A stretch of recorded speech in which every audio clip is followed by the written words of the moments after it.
Hello all. इस lecture में हम लोग स्टार्ट करने जा रहे हैं द केपलर्स प्रॉब्लम। ठीक है। केपलर्स प्रॉब्लम में बेसिकली हम लोग करना क्या चाहते हैं, हम लोग निकालना चाहते हैं equation of the orbit under the inverse square law of force. ठीक है। तो इक्वेशन ऑफ ऑर्बिट किस तरीके का आएगा, कोनिक सेक्शन आएगा। अभी हम लोग देखेंगे कोनिक सेक्शन आएगा, फिर उसमें हम लोग डिस्कस करेंगे इसेंट्रिसिटी कि कब आपका ऑर्बिट एलिप्टिकल होगा, कब आपका ऑर्बिट सर्कुलर होगा, कब आपका ऑर्बिट पैराबोलिक होगा। ठीक है। तो सबसे पहले इसको निकालने के लिए, इक्वेशन ऑफ द ऑर्बिट निकालने के लिए कि इक्वेशन ऑफ द ऑर्बिट क्या होगा, सबसे पहले हमारे पास inverse square law of force क्या होता है, F इक्वल टू माइनस के बाई आर स्क्वायर। तो पोटेंशियल एनर्जी निकाल लेंगे, आ जाएगा माइनस के बाई आर। कैसे निकालेंगे, तो अगर ये पोटेंशियल एनर्जी माइनस के बाई आर है तो फोर्स होता है minus D V by D R. ठीक है, तो इतना हो गया। अब टोटल एनर्जी जो होती है कितनी होती है, ये होती है 1/2 mu R dot square L square by 2 mu R square. अब यहाँ पे पोटेंशियल एनर्जी होता है प्लस वी आर, तो वी आर की जगह हम लोग पोटेंशियल एनर्जी का मान रख दिया माइनस के बाई आर।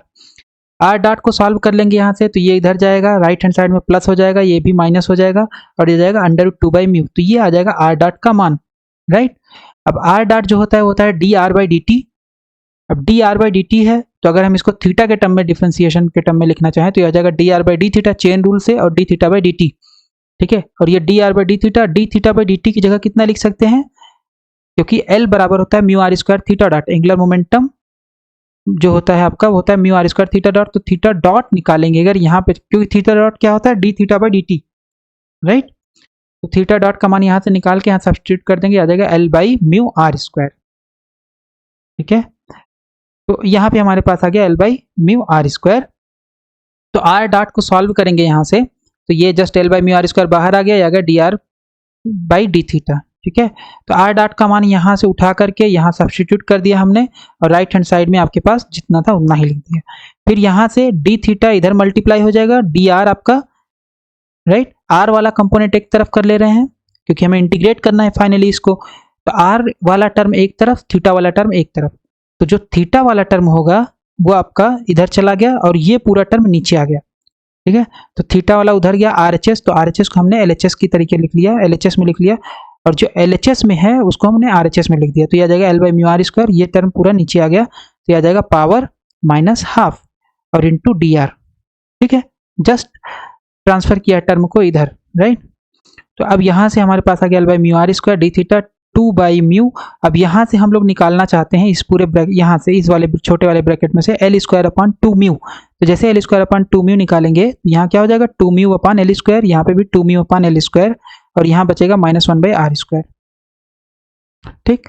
तो डी थीटा हमारे पास आ गया इतना, L by mu R square. अब यहाँ से अगर हम देखें तो ये आ जाएगा 2 से 2 कैंसिल हो जाएगा, ये आ जाएगा L square upon mu square, L square upon mu square. Power कितना है, माइनस हाफ। जब पावर माइनस हाफ है तो इसको जब हम निकालेंगे बाहर L square upon mu square को, तो ये कितना आ जाएगा, इस बड़े वाले ब्रैकेट से जैसे बाहर निकालेंगे, अगर हाफ होता तो L बाई म्यू आता है, लेकिन माइनस हाफ है तो ये आ जाएगा म्यू बाई एल, जस्ट पलट जाएगा, राइट। ये आ जाएगा under root mu square upon L square.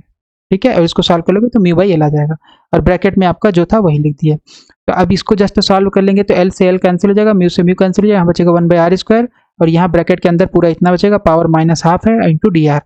Late introduce a term which is u, और u हम कैसे इंट्रोड्यूस करेंगे, r is equal to 1 by U मान लेंगे। ठीक है। जैसे r is equal to 1 by U मानेंगे तो यहाँ से हमारे पास आ जाएगा u is equal to 1 by R, differentiate कर देंगे तो du बराबर आ जाएगा minus 1 by r square D R. ठीक है। तो अब क्योंकि 1 बाई आर आपका कितना है, u के बराबर है, तो आर स्क्वायर कितना है, 1 बाई आर स्क्वायर हो जाएगा माइनस 1 बाई आर स्क्वायर हो जाएगा यू स्क्वायर के। तो du बराबर आ गया minus you square D R. तो डी आर बराबर आ जाएगा minus you square upon minus D you by you square, right. यहाँ पे डी आर का मान रख देंगे, और जहाँ जहाँ आर है वहाँ वहाँ यू के टर्म में वैल्यू रख देंगे। ठीक है। तो यहाँ रख देंगे वैल्यू, तो यहाँ पे 1 बाई आर स्क्वायर है तो यू स्क्वायर हो जाएगा, यहाँ पे ये कांस्टेंट है कांस्टेंट, यहाँ पे 1 बाई आर है तो यू हो जाएगा, यहाँ पे 1 बाई आर स्क्वायर है तो यू स्क्वायर हो जाएगा, पावर माइनस हाफ, और यहाँ पे डी आर का मान रख दिया माइनस यू स्क्वायर, यहाँ सॉरी ये है minus D you upon you square, D R की वैल्यू रख के थोड़ा सा सॉल्व करेंगे तो हमारे पास ये सिंपल सा टर्म आ जाएगा। ठीक है।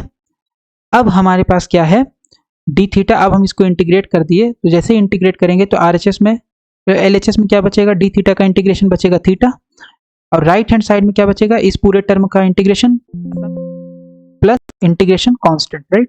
तो ये आपका जो है इंटीग्रेशन कांस्टेंट है और ये इंटीग्रेशन हमें अभी निकालना है। हमने एलएचएस में किया तो हमें आरएचएस में भी इंटीग्रेशन करना पड़ेगा। एलएचएस का इंटीग्रेशन है थीटा, आरएचएस का इंटीग्रेशन अभी हमें निकालना है, कितना होगा सॉल्व करना पड़ेगा। और एक इंटीग्रेशन कांस्टेंट आया जिसको हमने थीटा डैश मान लिया, तो theta is equal to theta dash और ये आ गया इंटीग्रेशन ऑफ होल टर्म। ठीक है, अब इस टर्म का इंटीग्रेशन हमें निकालने के लिए कैसे करेंगे, सबसे पहले ये वाला टर्म हमने यहाँ पे ऐसे ही लिख दिया। ठीक है, और ये जो है इस पूरे टर्म को हम लिख सकते हैं इतना। ठीक है, u माइनस म्यू के अपान एल स्क्वायर प्लस, इसको ओपन करोगे तो इतना ही आएगा। ठीक है, ऐसा लिखिए क्यों है, क्योंकि ये पूरा एक टर्म में आ जाएगा तो हमें निकालने में इंटीग्रेशन आसानी होगी। So theta is equal to theta dash, ये और ये पूरा टर्म इतना आ गया। ये वाले को और ये वाले को एक साथ लिख लेंगे, राइट, जिससे हमारा u का टर्म अलग हो जाए और कांस्टेंट अलग हो जाए। ठीक है, अब हम इस वाले पूरे टर्म को मान लेंगे u माइनस म्यू के upon l square is equal to जितना यहाँ पे है इसका under root into cos some angle alpha. ठीक है, इंटीग्रेशन बाय सब्स्टिट्यूशन मेथड हम लोग कर रहे हैं इसका इंटीग्रेशन सॉल्व करने के लिए। तो अब हम इसको अगर डिफरेंशिएट करेंगे तो ये du बराबर आ जाएगा, ये पूरा कांस्टेंट, इस कांस्टेंट का तो जीरो हो गया, तो इसका मतलब एलएचएस में जस्ट du बचेगा, आरएचएस में ये पूरा कांस्टेंट बाहर आ जाएगा, कास अल्फा को हो जाएगा minus sine alpha D alpha. ठीक है, इंटीग्रेशन में सब्स्टिट्यूट कर देंगे तो theta is equal to theta dash minus, अब यहाँ पे हमारे पास du की जगह पे जितना मान है वो रख दिए, तो ये du का पूरा मान हो गया और ये अंडर रूट था, कांस्टेंट था तो कांस्टेंट ही रहेगा। यहाँ पे जो है इसकी जगह पे हम लोग इसका पूरा मान रख देंगे ये। ठीक है, तो ये इसका स्क्वायर हो जाएगा, राइट, और फिर यहाँ पे बचेगा, यहाँ पे जैसे रखेंगे तो इसका स्क्वायर हो जाएगा, मतलब ये सेम टर्म आ जाएगा। ठीक है, mu by L square 2e plus mu k square upon l square और यहाँ कास स्क्वायर अल्फा आएगा। तो हम ये टर्म पूरा बाहर ले रहे हैं, तो जैसे ही बाहर लेंगे तो ये आ जाएगा under root mu upon l square 2e plus mu k square upon l square और ब्रैकेट के अंदर जो कि अंडर रूट में बचेगा 1 माइनस कास स्क्वायर अल्फा। ठीक, ये टर्म कैंसिल हो गया, ये आ गया थीटा डैश, यहाँ माइनस था तो ये प्लस आ गया, यहाँ साइन अल्फा और नीचे 1 माइनस कास स्क्वायर अल्फा कितना हो जाएगा साइन स्क्वायर अल्फा, लेकिन अंडर रूट है तो साइन अल्फा आ जाएगा। इसको थोड़ा सा सॉल्व कर लेंगे, साइन अल्फा कैंसिल, तो यहाँ डी अल्फा बचेगा।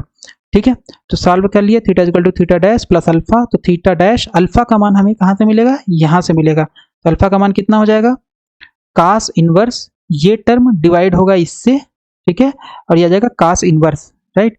तो अब हमारे पास आ गया, यहाँ पे आ गया theta is equal to theta dash plus alpha, यहाँ से मान निकाल लेंगे इस इक्वेशन से, cos inverse u minus mu के अपान एल स्क्वायर, ये पूरा कास इनवर्स का है, right, term mu by L square 2e plus mu k square upon l square. ठीक है, तो cos theta minus theta dash, यहाँ थीटा डैश सम एंगल है, सम इंटीग्रेशन कांस्टेंट है, u माइनस म्यू के अपान एल स्क्वायर और ये आ गया इतना, राइट, सेम टर्म जितना था। ठीक है ना, ये थीटा इधर आया, थीटा माइनस थीटा डैश हो जाएगा और ये कास इनवर्स है, तो जब इसको एलएचएस में लाओगे तो ये कास इस एंगल का हो जाएगा। आरएचएस में फिर आपके पास इतना टर्म बचेगा। तो अब हमारे पास आ गया u माइनस म्यू के, इसको थोड़ा सा रीअरेंज कर लें अगर हम, तो u माइनस म्यू के कितने के बराबर आ जाएगा, जस्ट ये वाला टर्म इधर मल्टीप्लाई हो जाएगा।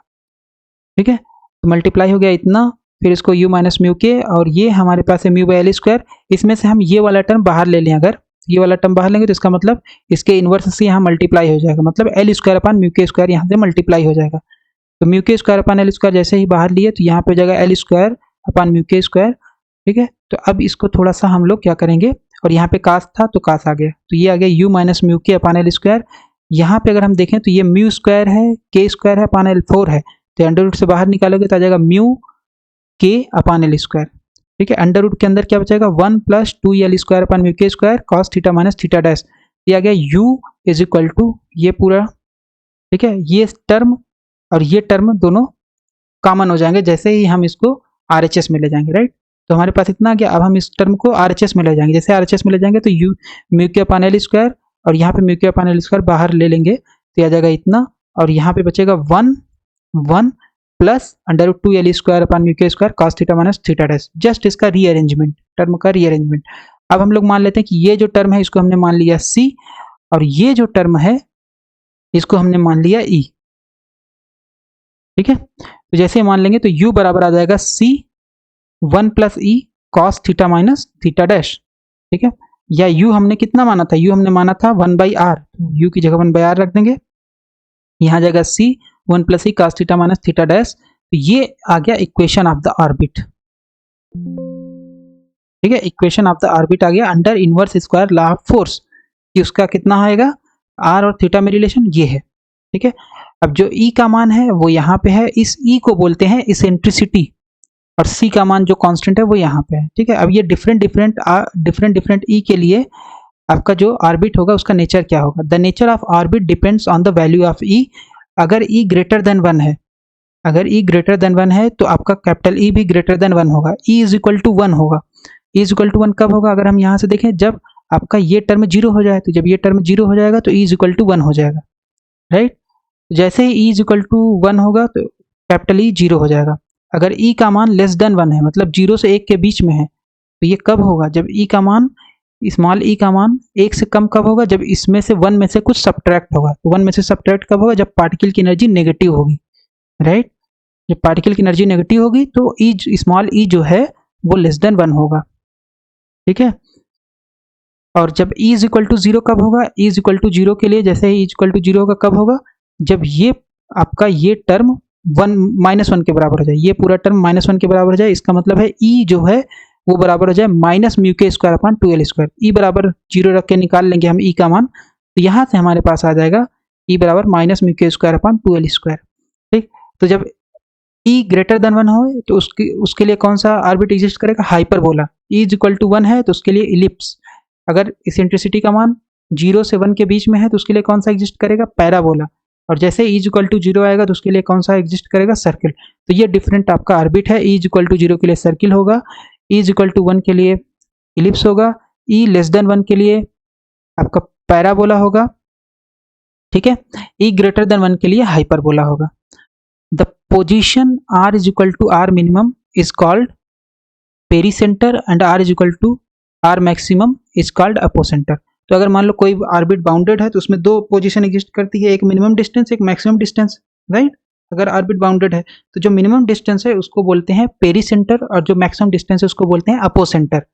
इन the case of motion about Sun, अगर सन के अबाउट मोशन हो रहा है तो उस केस में जो पेरीसेंटर होता है उसको बोलते हैं पेरीहीलियन, और जो अपोसेंटर होता है यानी जो मैक्सिमम डिस्टेंस होता है उसको बोलते हैं aphelion. In the case of motion about Earth, इसी पेरीहीलियन को, इसी पेरीसेंटर को क्या बोल देंगे, पेरीजी बोलेंगे। अगर मोशन अबाउट अर्थ हो रहा है तो पेरीजी, और अपोसेंटर को बोल देंगे apogee. In general R maximum R minimum को बोलते हैं एप्साइड्स या एप्साइडल डिस्टेंस।